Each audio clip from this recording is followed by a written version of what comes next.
Əhalinin sosial vəziyyəti ağırlaşdıqca daha tez və asan gəlir əldə etməyə çalışır. Ümidləri hər yerdən üzülən insanlar adətən ya falçıya, ya qumara, ya da cinayətə meyllənirlər.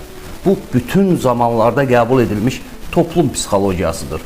Gəlirlərin az olduğu, işsizlik, sosial qayğıların insanları əlacsız hala gətirir.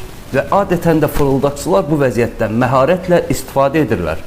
Məsələn, son zamanlar insanların bank kartlarından daha çox şirnikləndirici gəlirlər vəd edərək pullar uğurlanır. Səbəbi də qeyd etdiyimiz səbəb, ümidsizlik və ağır sosial vəziyyət.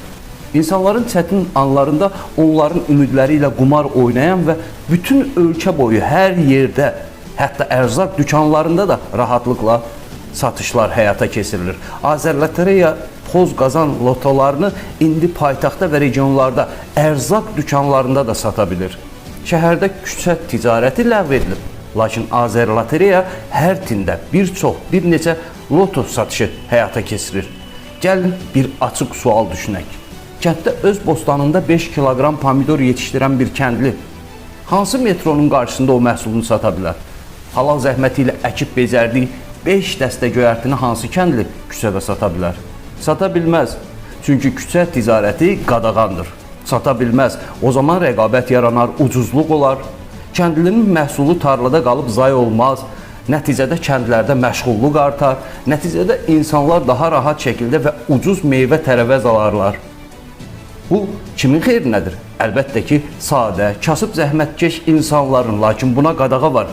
Azərlotereya isə bu qadağadan azaddır. Orta məktəblərinin önündə, universitetlərin qarşısında, metro çıxışlarında, hətta daha çox kasıbların üst tutduğu oba marketlərin kassalarında da satılır Pozqazan lotereyaları. Bəli, məhz kasıbların alış-veriş etdiyi dükanların kassasında, kassada onların son ümidlərini də əllərindən alırlar. İndi bir sual da açıq ifadə edək. O dükanlara gələn azyaşlılar, yetkinlik yaşına çatmayanların gözünün önündə qumar oyunu təbliğ etmək nə qədər doğrudur? Həm də bilirsiniz harda? Tam kassanın qarşısında uşaqlar üçün şokolad, saqqız, kiçik qablaşdırmada olan şirniyyatların tam yanında.